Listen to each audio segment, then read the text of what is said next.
Halo, balik lagi dengan Suara Hati Sang Istri. Kita bahas mengenai labirin kebenaran mengurai benang kusut gugatan ijazah Jokowi ya. Sebuah dokumen kertas berukuran kuarto dengan tanda tangan dan stempel resmi biasanya menjadi simbol pencapaian akademik seseorang.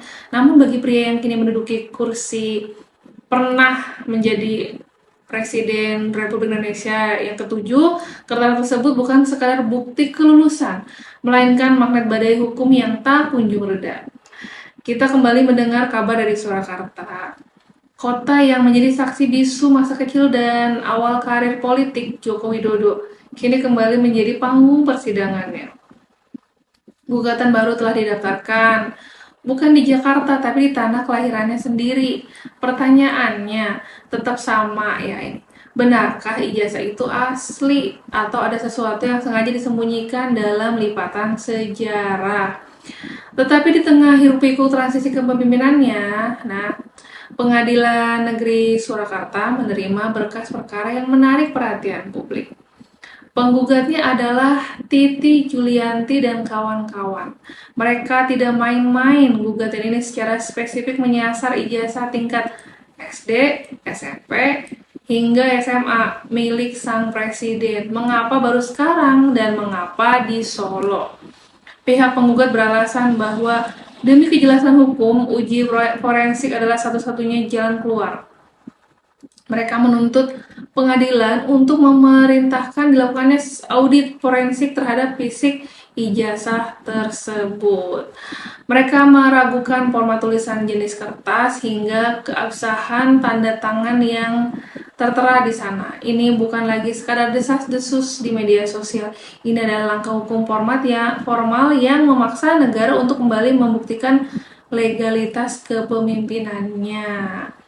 Kita tidak bisa membahas gugatan di Solo tanpa menoleh ke belakang pada sosok Bambang Tri Mulyono, penulis buku Jokowi Undercover inilah yang pertama kali meledakkan isu ini ke permukaan.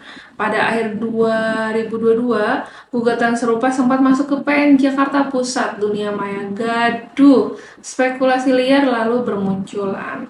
Kita lihat bareng-bareng di sini video yang viral kemarin dari Surakarta seperti apa? Mendalilkan bahwa sikap Pak Jokowi tidak memperlihatkan ijazah kepada publik maupun memperlihatkan selama dalam persidangan itu dianggap perbuatan melawan hukum. Ya, tentu saja kami tidak sependapat karena di dalam putusan yang selama ini diperiksa dan diadili baik yang diajukan oleh Bambang Tri Mulyono yang ada di PN Jakarta Pusat maupun oleh saudara Dr. Muhammad Taufik termasuk Topan Hakim dan Bangun Sutoto, sama sekali tidak ada amar putusan pengadilan yang menghukum atau memerintahkan kepada Pak Jokowi untuk memperlihatkan ijazah Fakultas Kehutanan UGM kepada publik. Itu tidak ada. Ya. Oleh karena gugatan tersebut mendasarkan putusan-putusan sebelumnya, sedangkan dalam putusan sebelumnya sama sekali tidak pernah ada amar putusan yang memerintahkan atau menghukum kepada Pak Jokowi untuk memperlihatkan ijazahnya kepada publik, maka menurut pendapat saya gugatan yang demikian ini ya tentu saja tidak perlu kami buktikan bahwa gugatan tersebut tidak berdasar, karena memang tidak ada kewajiban hukum bagi Pak Jokowi untuk memperlihatkan. Ini berlarut-larut ya, berbelit-belit dan ya nggak ada ujungnya dengan polemik ijazah ini kan. Sementara anaknya Bapak Presiden sekarang kan jadi wakil presiden ya. Siapa yang nggak tahu Gibran kan. Tapi kenapa dari sisi Pak Jokowinya ini jadinya mendapat masalah serumit ini gitu mengenai ijazah gitu kan ya. Sangat di luar nalar, apa nggak habis pikir atau kita jadi bertanya-tanya dengan kasus Jokowi ini tuh kapan sih beresnya gitu ya. Sampai kita ngikutinnya tuh penasaran dan terus penasaran. Dari Solo, nah kita lanjut ke Jakarta nih. Di Jakarta juga gugatan dicabut. Alasan teknisnya Bambang Tri ditahan atas kasus ujaran kebencian dan penodaan agama yang menurut kuasa hukumnya menghalangi proses pengumpulan bukti di persidangan. Pencabutan itu menyisakan lubang besar bagi para pendukung teori ini. Mereka merasa perkara belum selesai dan gugatan di PN Surakarta hari ini dianggap sebagai babak kedua untuk menuntaskan apa yang tertunda. Namun ya, di seberang sana tembok pertahanan Jokowi berdiri sangat kokoh, terutama Universitas Gadjah Mada ini ya, institusi pendidikan tertua dan salah satu yang paling bergengsi di Indonesia, tidak tinggal diam. Rektor UGM Ova Emilia dalam konferensi pers yang sangat formal telah menegaskan Insinyur Joko Widodo adalah alumnus kami. Data arsip UGM mencatat Jokowi masuk pada tahun 1980 di Fakultas Kehutanan dan lulus pada tahun 1985. Skripsinya ada, ya nama dosen pembimbingnya jelas, dan teman-teman seangkatannya pun kan muncul nih satu persatu. Bukan hanya UGM, alumni SMA Negeri 6 Surakarta pun melakukan hal serupa. Mereka membawa ijazah asli mereka sendiri, menunjukkan bahwa format jenis kertas dan gaya tulisan tangan pada masa itu memang identik dengan milik Jokowi. Mereka bertanya, balik nih, jika Jokowi palsu, apakah kami semua juga palsu?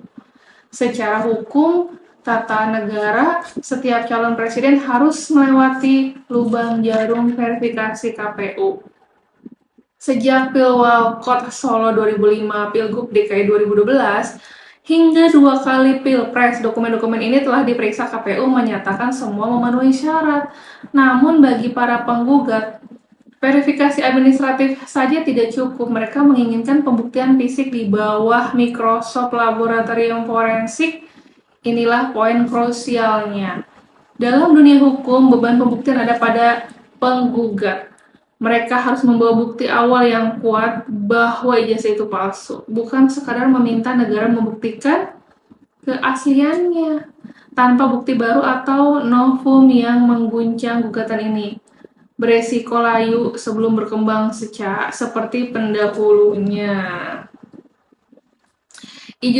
Isu ijazah Jokowi bukan lagi sekedar masalah pendidikan.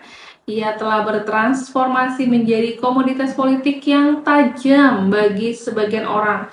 Ini adalah perjuangan mencari kebenaran, bagi yang lain ini adalah delegitimasi yang tak beralasan. Kini boleh panas ya. Kini bola panas ada di tangan Hakim PN Surakarta. Akankah pengadilan memberikan ruang untuk uji forensik yang diminta? Ataukah sejarah akan mencatat ini sebagai pengulangan dari babak-babak sebelumnya yang berakhir di laci arsip? Satu hal yang pasti di negara demokrasi, transparansi adalah oksigen, namun kepastian hukum adalah jangkar agar bangsa ini tidak terus-menerus terombang-ambing dalam polemik yang sama. Saya dari Suara Hati Sang Istri, terima kasih telah menyimak. Alasan lebih dalam, sampai jumpa di catatan berikutnya.